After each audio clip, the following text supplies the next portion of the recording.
What's up, YouTube? Welcome back to my video. In today's video, we're back with another banger.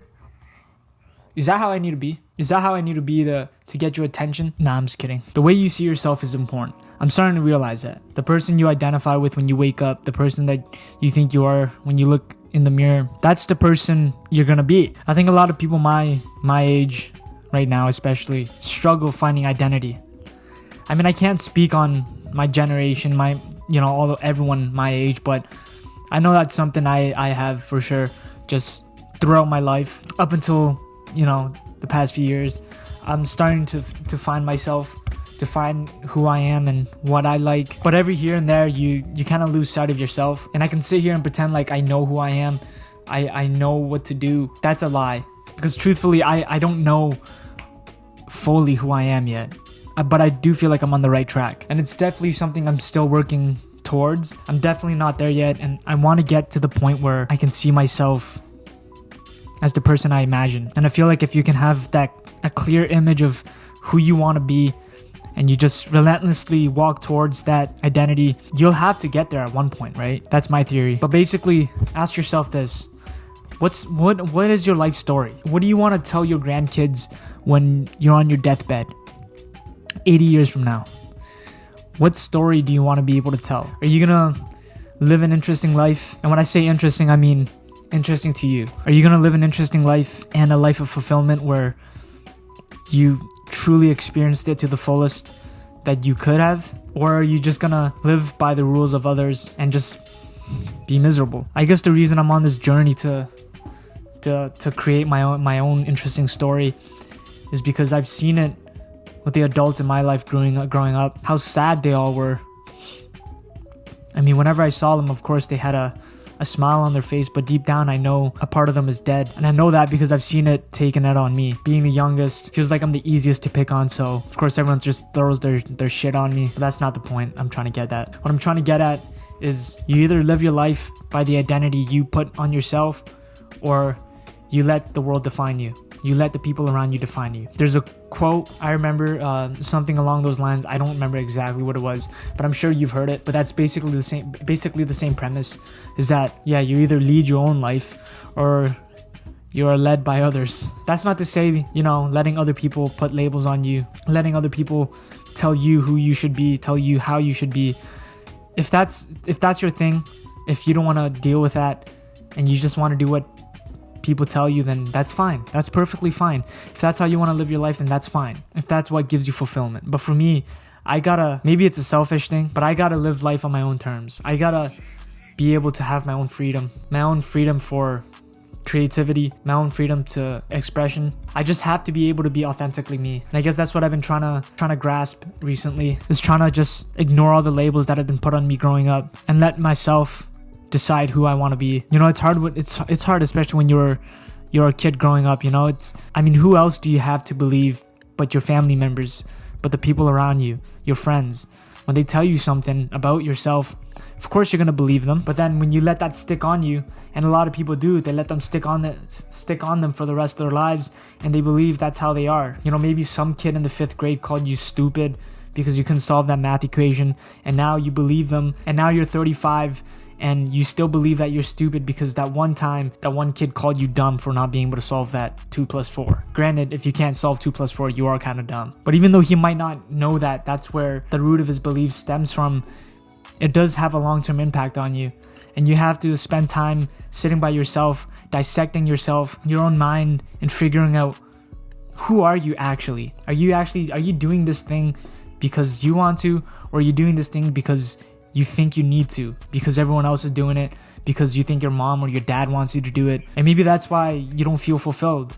It's because you're not actually doing what you want to do. But the thing with identity is that in order to pursue your own identity, to find your own character, you have to sacrifice a lot of things. I've come to find that one of the big things you have to sacrifice is not necessarily being liked. I don't know what the word is, but you have to get used to disappointing other people's expectations that they have put on you because they think you're this type of person. And sometimes those expectations, they kind of loom over us. You think you have to meet them because you don't want to disappoint this person, but you're going to quickly realize you have to. And when you do that, you're going to feel lonely. You're going to feel selfish, because I think, we all just want to be accepted.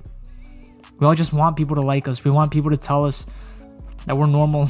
So when we reject that, you get that feeling of being an outcast, of being different. But I guess that's the one thing you have to accept, is that you're not like everybody else. I mean, you are. I think we all are. We're all different from each other somehow, but we just all conform to the same idea because we think that's how we need to be. We're all unique in our own ways, but at the same time, we're also all different in the same ways. I don't know if that makes sense, or if I just sound like your 10th grade English teacher trying too hard to sound deep. But I believe if we could all find our own individual self, we would all learn how to be able to behave better with each other. If we all become secured in who we are as an individual, we can learn as a collective to be better. But I also think that's me saying that is coming from a place of lack of understanding of how it actually works, because maybe I really haven't been in the position where I am truly a leader, where I have to lead a group of people. I've done that, but I mean long term, I have never been a boss of anyone. So maybe it's a lot harder than I actually think it is.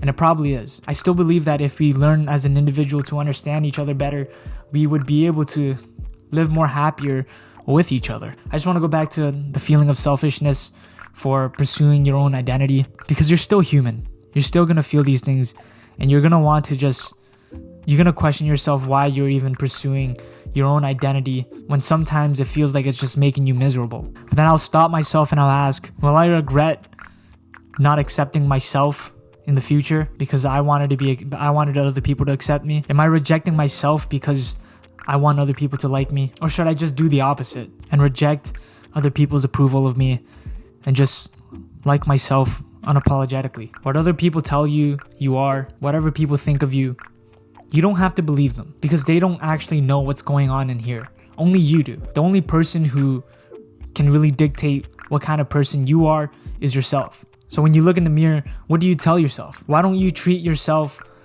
like the person you want to be treated?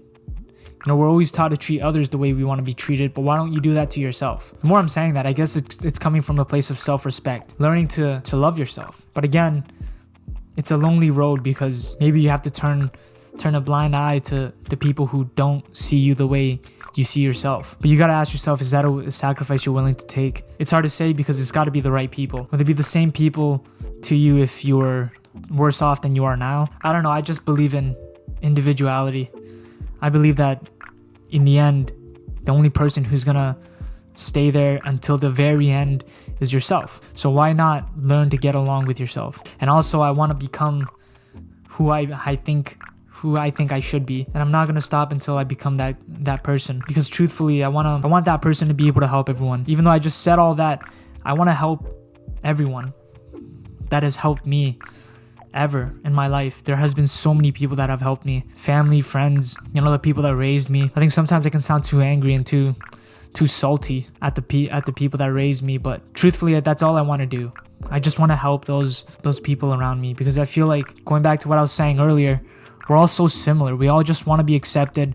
We all just want to find a place of comfort, and I want to provide that to everyone. I want to be able to give that feeling of comfort to the people around me, that everything is going to be okay, because it's something I would have definitely appreciated growing up myself. But before I can get to that point, I gotta fix how I see myself now.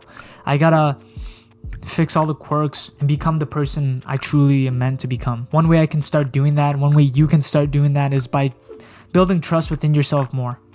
By doing the things you say you're gonna do, by actually starting to embody what you think the person you want to be should do. And the more trust you can build within yourself, the more you'll slowly start to become this person that you're supposed to be. Because with building your self-identity, it's not about how you're coming off to other people. That's really the whole point of self-identity, is that it's not meant for other people, it's meant for you. So what you do behind closed doors, what you do when there's no one watching and it's just you, that's what's important. That's the most important part. Can you still hold that trust within yourself? Can you still be that person that you imagine to be even when no one's watching? Can you do it without being approved? being appraised. And that's the point I'm trying to get to, because a lot of the times I find myself failing in that aspect. But keep trying. Keep questioning yourself until you become who you want to become, and find fulfillment within yourself. That's all I got.